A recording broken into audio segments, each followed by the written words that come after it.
ہماری خداوند یسوع کی انجیل مقدس متی کے مطابق اس کا 5واں باب 43 سے 48 آیات تک۔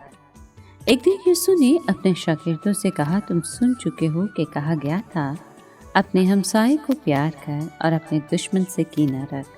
لیکن میں تم سے یہ کہتا ہوں کہ اپنے دشمنوں کو پیار کرو اور اپنے ستانے والوں کے لیے دعا مانگو، اور جو تمہیں ستائیں اور بدنام کریں ان کے لیے دعا مانگو، تاکہ تم اپنے باپ کے جو آسمان پر ہے فرزند ٹھہرو، کیونکہ وہ اپنے سورج کو بدوں اور نیکوں پر طلوع کرتا ہے اور راست بازوں اور ناراستوں پر می برساتا ہے۔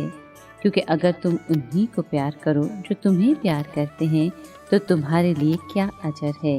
کیا محصول لینے والے بھی ایسا نہیں کرتے؟ اگر تم فقط اپنے بھائیوں ہی کو سلام کرو تو تم کیا پیازی کرتے ہو؟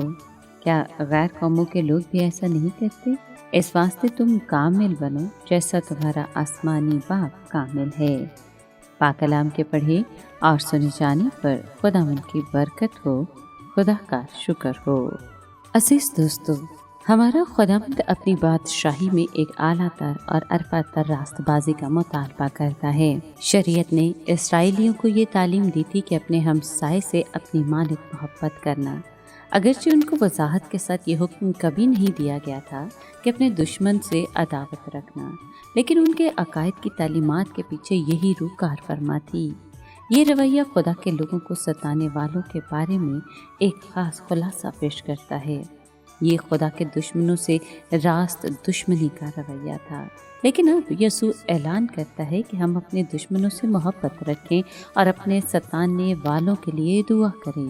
یہ حقیقت ہے کہ محبت کرنے کا حکم دیا گیا، اور یہ حکم ظاہر کرتا ہے کہ اس کا تعلق ارادے سے ہے، جذبات سے نہیں۔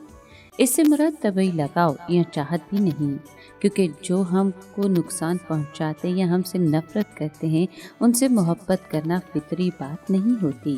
یہ ایک فوق الفطرت فضل کا کام ہے، اور صرف وہی لوگ اس کا مظاہرہ کرتے ہیں جن میں الہی زندگی ہوتی ہے۔ یسوع نے کہا کہ میرے لوگ برائی کے بدلے میں بھلائی کریں تاکہ اپنے باپ کے جو آسمان پر ہے بیٹے ٹھہریں۔ وہ یہ نہیں کہہ رہا کہ یہ خدا کے فرزند بننے کا طریقہ ہے، بلکہ اس طرح ہم ظاہر کرتے ہیں، یعنی ہم دوسروں کو دکھاتے ہیں کہ ہم خدا کے فرزند ہیں۔ چونکہ خدا راست بازوں یا ناراستوں کے ساتھ کوئی طرفداری نہیں کرتا کہ دونوں ہی سورج اور می سے یکساں مستفید ہوتے ہیں، اس لیے چاہیے کہ ہم بھی سب کے ساتھ یکساں شفقت اور انصاف کے ساتھ پیش آئیں۔